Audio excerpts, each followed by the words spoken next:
Welcome to Alaska Weather, a production of Alaska Public Media and the National Weather Service, Alaska Region.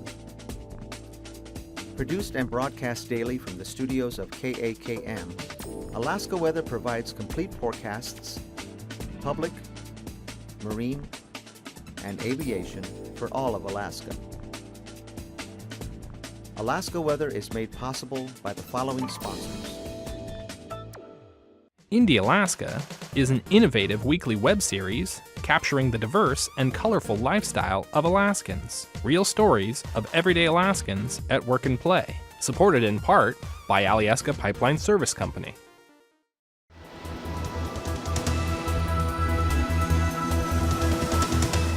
The National Weather Service. Hello everyone, thanks for joining us for this Sunday's show. High wind warning out for the Alaska Peninsula tonight, already getting gusts over 60 miles per hour through those channeled areas, King Cove for example.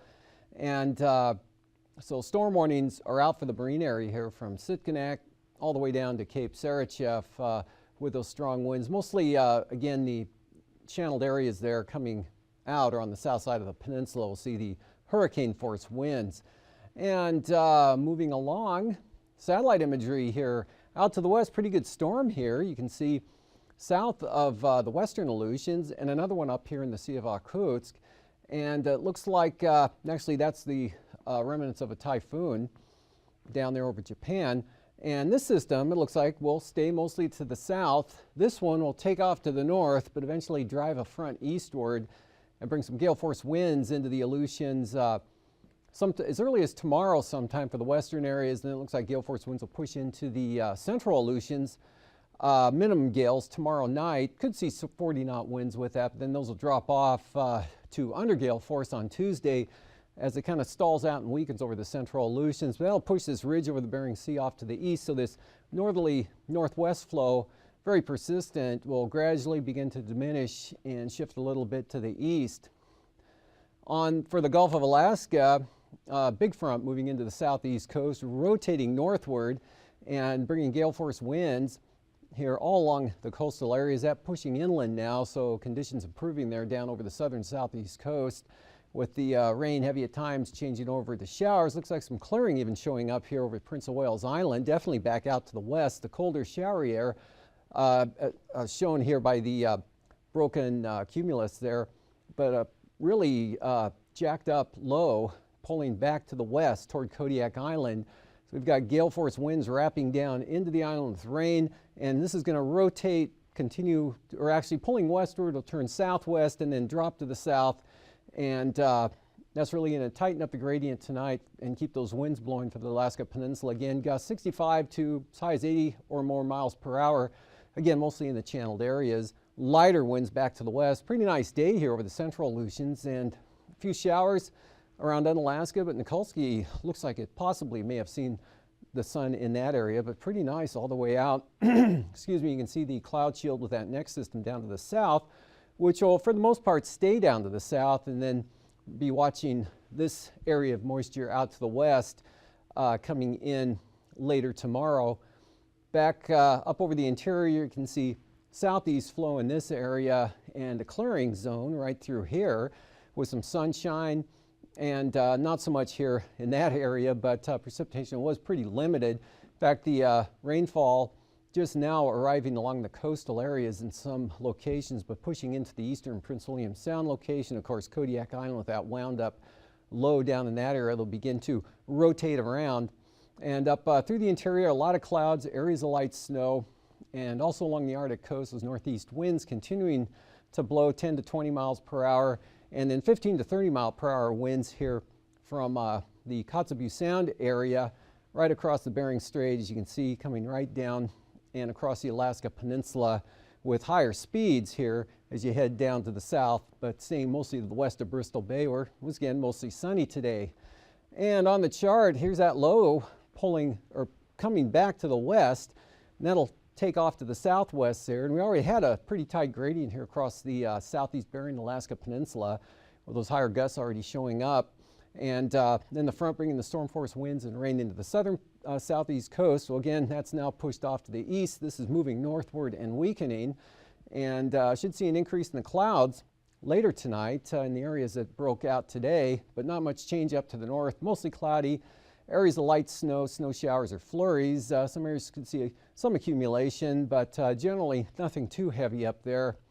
And upper level trough axis along the west coast, so areas back to the west, on the west side of that trough axis, will see the most precipitation, but even that will be pretty light. And then for tonight, again, the high wind warning, the slow pulling southward, that really puts the squeeze on the atmosphere here, and we've got quite a gradient from about Sitkinak, the location of this front, all the way back to the Alaska Peninsula, or actually to Cape Sarachev there. And so we're looking for those strong wind gusts. Still an area of light snow and snow showers, mostly cloudy skies right along the west coast. Again, this trough representing the upper trough aloft. So the wind flow aloft is south-southwest or southwest and northwest here behind that, and most of the precipitation occurring along and to the west of that, but areas of light snow and snow showers here into the interior. And that upslope northeast flow here for the north slope areas, keeping a lot of clouds and occasional light snow right up to the crest of the Brooks Range, with better conditions on the lee side of the mountains. Pretty gusty winds coming down and around, as I mentioned, but high pressure, light winds, and partly cloudy conditions here over the central Aleutians to Shimia. There's that next strong weather system pushing up to the northeast, and eventually it's going to make a jog to the east. Sometime tomorrow, again, this one staying to the south, so just high pressure over the Bering Sea, but that whole ridge will begin to inch its way eastward over the next couple of days. And you can see for tomorrow, pretty nice right through here, light winds, variable clouds, so could be a mostly sunny day for Unalaska, Dutch Harbor, Nikolsky, all the way out to Amchitka. And watch for those winds to increase, so especially in the afternoon there for the eastern or the far western areas. It looks like for the most part, ridging will hold through tomorrow there, so probably be late in the day and tomorrow night that front will push eastward. And otherwise, not a lot of change here except for lighter winds now. That gusty wind area still blowing, could see gusts 45 miles per hour early in the day, gradually dropping off a little bit there for the Alaska Peninsula, in a zone of clouds, light snow, flurries, and fog. Again, from the peninsula here, extending right up along the coast and across St. Lawrence Island, mainly the east side of the island, through the Bering Strait, and then in that upslope area north of the Brooks Range, covering much of the north slope, although drying out a little bit here on the east side, but still the eastern Arctic coast, kind of breezy, occasional flurries in that area, but a little bit more in the way of snow and lower visibilities over the central and maybe the western. A little bit more of an offshore flow to kind of negate the extra moisture, but a lot of clearing now over the Gulf of Alaska into the northern panhandle, but another system rolling up, so could see some gale force winds and rain spreading into the southern areas, but pretty nice. I might be a little too optimistic there, but it should be dry hopefully over the northern panhandle, and then the remnants of that front right through here, leaving behind some clouds and scattered rain and snow showers. That whole area, again, as that front lifts northward, really weakening tonight. The main front actually moves on out, as we saw on the previous graphic, but still some moisture left behind there along the Kenai Peninsula, but nothing too terribly heavy. A lot nicer day for Kodiak Island, maybe a few sun breaks, definitely lighter winds, but again, still holding on to those gusts. So it looks like this area will continue to be the windiest location through tomorrow. And then on Tuesday, that front comes across pretty good. It makes, like I said, a pretty good stride off to the east here from its location tomorrow, farther back to the west. So that'll be pushing the gale force winds here through the western Aleutians.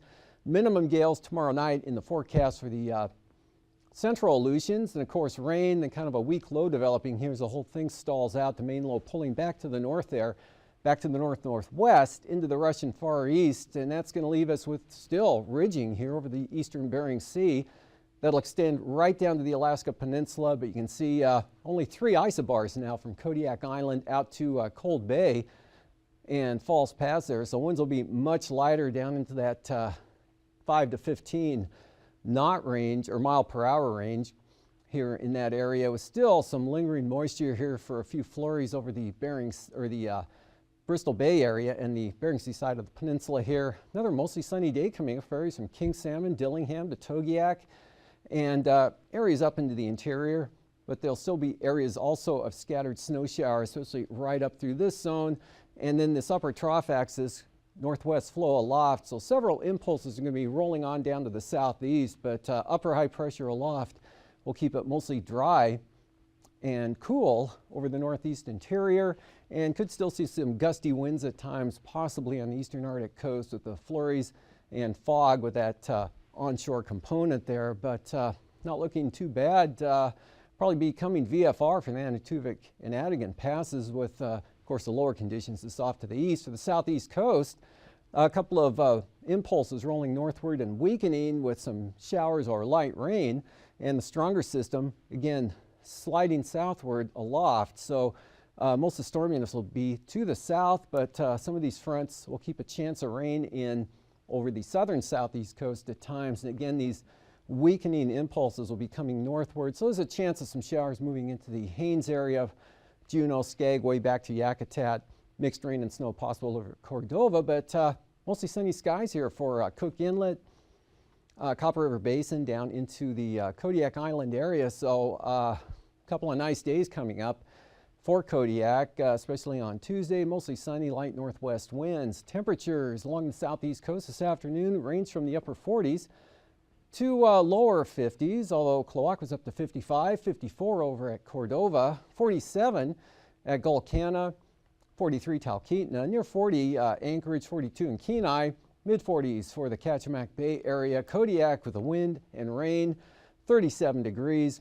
And up in the Tanana Valley, lower to mid-30s up in that area with 35 at Delta and 34 at Fairbanks. A little cooler, but not much. Back toward Tanana with 33 degrees. Farther to the north is a 29 at Bettles, chilly 16 degrees at Anaktuvik, 27 Arctic Village. Same thing over at Kaktovik, otherwise lower 20s with areas of snow all along the Arctic coast. Upper 20s here, Cachebusem, Buckland up to 31. 33, some light snow at Nome, 34 at Savunga, and right at the freeze point for St. Michael, Unalakleet and Mnemonic with St. Mary's at 33, and lower 30s here, Bethel, but up to 36 at Sleepmute with McGrath at 33, and Bristol Bay, King Salmon, 34 degrees, as well as Togiak, St. Paul up to 42. Looked like a little bit of clearing slid into that area possibly. And upper 40s for the Adak-Atka area with clearing, and 44 in Unalaska. Upper 30s all along the peninsula with those gusty north winds and that cold air flowing down from the north. Lows tonight, teens, maybe as low as 5 to 10 here over some areas of the Berks Range. Otherwise, lower to mid-20s for the interior, mid-20s to mid-30s here along the Alaska Peninsula, lower 40s in the Aleutians, and range of 40 to 45 or into the, well, actually as high as 50 for the low there down over the southern southeast coast. And for tomorrow, highs in the 50s in that area to near 50 for Yakutat, mid-40s back toward Prince William Sound, south central Alaska about the same. So 40s south of the mountains, Copper River Basin northward into the Tanana Valley, mid to upper 30s, and chilliest along the Brooks Range out to the Arctic coast with teens and 20s, and 40s out over the Bering Sea Aleutians and the Pribilofs. Flying weather again with that northeast flow here coming in, areas IFR, especially in the upslope areas right up to the Brooks Range, and then portions of the eastern Arctic coast. Otherwise marginal VFR, areas of here extending down into the interior, and some kind of backed up along the Alaska Range and just to the west and on the southwest mountains there. On the west side of the slopes could be some possibly marginal VFR at times, and then some of this wrapping back in to that area, but looking pretty good out here over the Aleutians with that IFR zone way back to the west and clearing out pretty nicely here for the North Gulf Coast, but hanging on to some marginal VFR with that system just to the south there. So kind of spreading back in, but the area improving tonight here over the northern portions, and looking pretty good for the Anaktuvik, or the passes there, Chilkoot and White. For Anaktuvik, IFR in the northern approach, better conditions through the pass and to the south. Same forecast for Adigan with the possible IFR in that northern approach. Lake Clark and Merrill, marginal VFR in the western entrances, VFR through the pass. Actually, these marginal areas of marginal VFR will be pretty isolated and maybe a little bit more widespread as you get up toward Rainy Pass again on the west side. Could start out marginal through the pass and then become VFR during the late morning. Windy, marginal VFR at times, mostly VFR in the afternoon. Isabel, marginal VFR in the north entrance, kind of persistent. Same thing for Mentasta, lowest conditions on the north entrance. And for Tanita, VFR. Portage, starting out IFR in the eastern entrance, otherwise marginal VFR, and that should improve in the afternoon, even on the east entrance there, maybe to marginal with VFR on the west side. Chilkoot and White, marginal VFR early, becoming VFR as that band of moisture lifts on north, and looking pretty good in the afternoon. And for the freezing levels here, 2,000 feet basically over the southeast interior in particular, with that cold air plunging south and southeastward, 4,000 to 6,000 feet over the Panhandle. And then as that next storm pushes in from the west, that's going to be nudging some warmer air up out over the far western Aleutians and Bering. And icing threats, not much, maybe a little bit possibly up here over the north slope with that moisture. This moving in tomorrow night and into the western Aleutians with that front. Otherwise, maybe light to isolated moderate here, 4,000 to 5,000 feet on up at times for the southern Panhandle. And looking at the upper air chart, high pressure over the Bering Sea here tomorrow. Upper level trough trying to push in, but we've got access right through here. And that Arctic jet pretty strong there over the eastern Bering Sea. Upper level ridging over the northeast interior. And at 9,000 feet, north to northwest, picking up to 45 knots across the peninsula.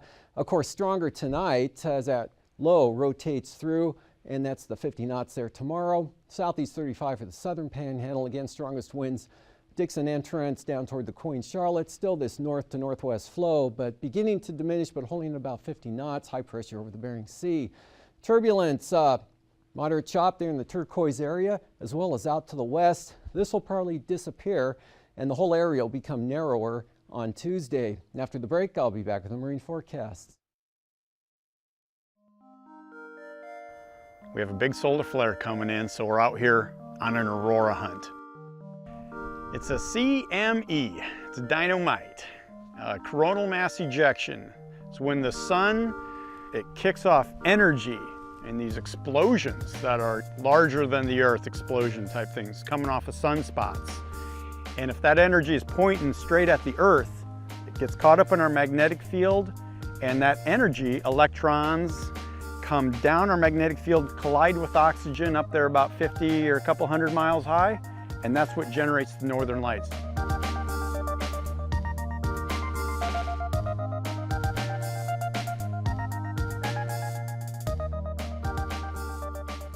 My job as the photographer and the aurora hunter is to be in position, you know, location, location, location.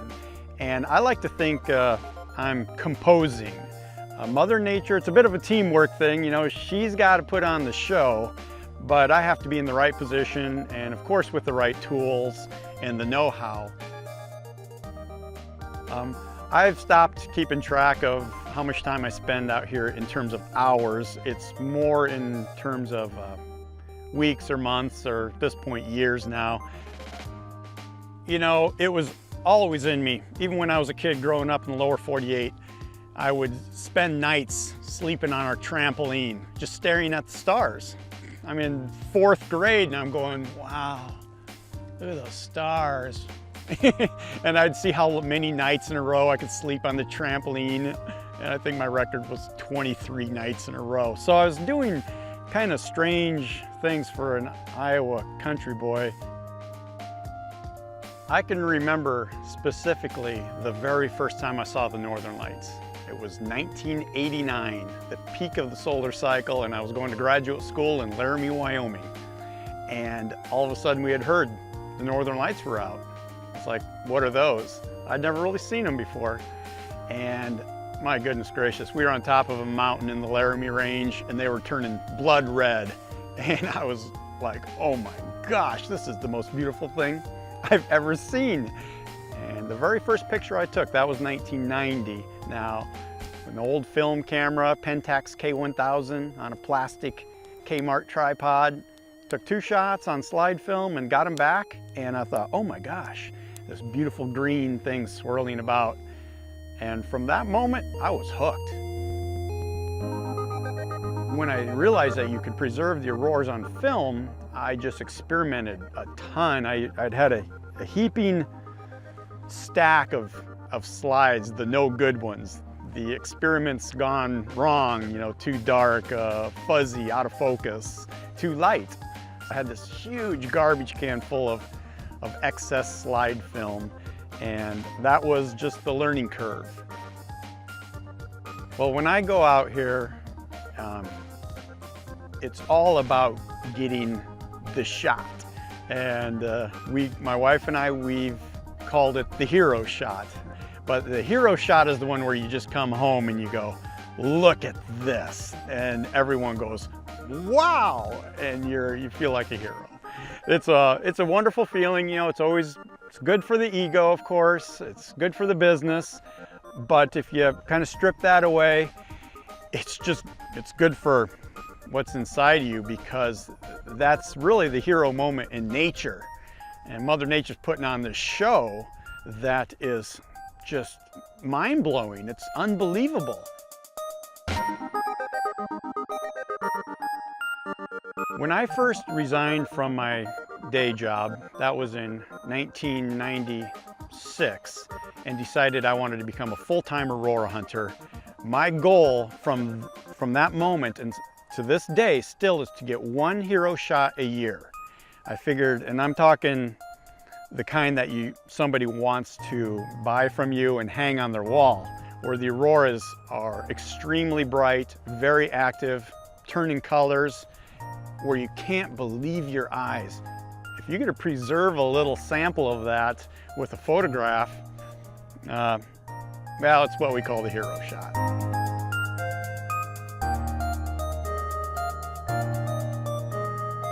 Wow, what a feeling. I mean, you're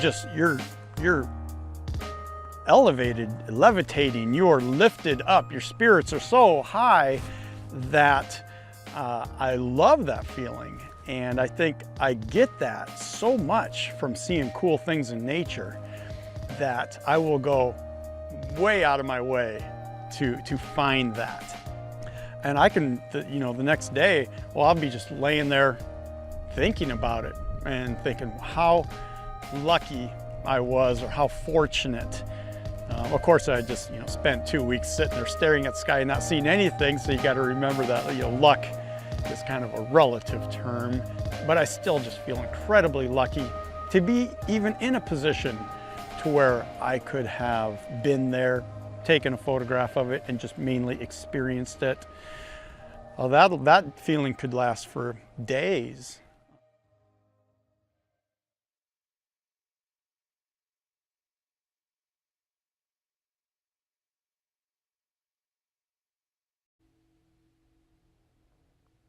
Welcome back. Looking at the ice conditions here. Areas of new ice now forming, or have been forming, along the eastern Arctic coast to about Barrow, and to a lesser extent off to the west here. The main ice pack of the, in some cases, the ice edge less than 50%, in some cases even less than 30%. Roughly about 70 miles or less or north of Point Barrow, and even closer, a little bit here, maybe down 50 nautical miles or so in closer to the coast, or away from the coast here in the eastern areas.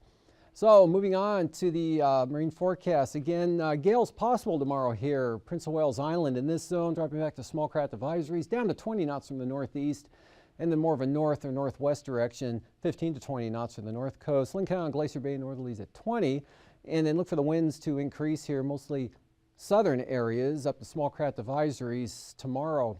And then those winds get pretty light here, north-northeast, 5 to 10 from the central areas on up to the north. May even be just light and variable for Lincoln Island, Glacier Bay, east to 10 on the north coast. Small craft advisories kind of hanging on to the southern zone there, and east at about 20 for the southern inside waters. And for Prince William Sound, northwest 20. That same wind pattern more or less here for the central and western North Gulf Coast. Northwesterlies, again, 20 to 25 knots. Northerlies, that low pulling southward, so the wind's coming down to that 20 to 25 knot range on the east side of Kodiak Island. 15 knot winds for Cook Inlet. And then for Tuesday, things kind of switch around a little bit. Northeasterlies here from the North Gulf Coast, light northeasterlies into Cook Inlet, 25 knot winds, at times for the Barren Islands back in toward Augustine Island, and about 20 knots here for Kodiak Island, northeast 15 for Prince William Sound. Bristol Bay, small craft advisories tomorrow, and that includes the Alaska Peninsula as well. Again, storm warnings out here for Sitkinak and probably hurricane force gusts as well on the Pacific side of the peninsula tonight until that low shifts far enough to the south. So coming down to 25 to 30 knots tomorrow. And for Tuesday, much lighter winds, still from the northeast or northwest, 15 to 20 for the Aleutians. 25 knot easterlies tomorrow, otherwise getting high pressure ridge right through here, so pretty light winds for the Fox Islands and Adak and Atka.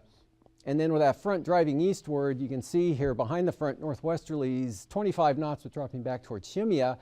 The front weakens enough, but still should be some small craft advisories pushing in toward Nikolsky, but back to the east, a little bit lighter. For the southwest coast, small craft advisories, northwest winds 25, higher gusts here in the channeled areas between Nunivak Island and the mainland. 15 knots St. Lawrence Island, getting pretty light there for the Pribilofs. And then those winds swing around southeast 25 here in the western zone, east 15 for the Pribilofs, and down to 20 knots for the southwest coast. Up along the Arctic coast, northeast 20 knots on the east side, dropping off pretty good tomorrow over the Chukchi Sea, this southeast portion there in Kotzebue Sound. But coming back up, freezing spray, 20 to 25 knot winds. Could see possibly small craft advisories on the east side, mostly from the northeast. Tonight, front moving northward, weakening. High wind warning, southwest Kodiak Island, all the way out to King Cove. Gusts over 65 miles an hour, possibly as high as 80 tonight. Dropping off tomorrow as that system pulls off to the southeast. Gales returning to the southern southeast coast. We can see drying out here pretty good, and not much change over the interior, and less in the way of moisture here in the west, with pretty nice sunshine possible here, south central Alaska, northeast interior, still a chance of rain over the southern southeast coast. These forecasts are to be used for planning purposes only. Call 1-800-WX-BRIEF for a formal pre-flight briefing. Always file a flight plan before you go flying. The U.S. Coast Guard Auxiliary urges you to leave a float plan with a friend or the harbor master before you go boating. Alaska Weather is made possible by the following sponsors.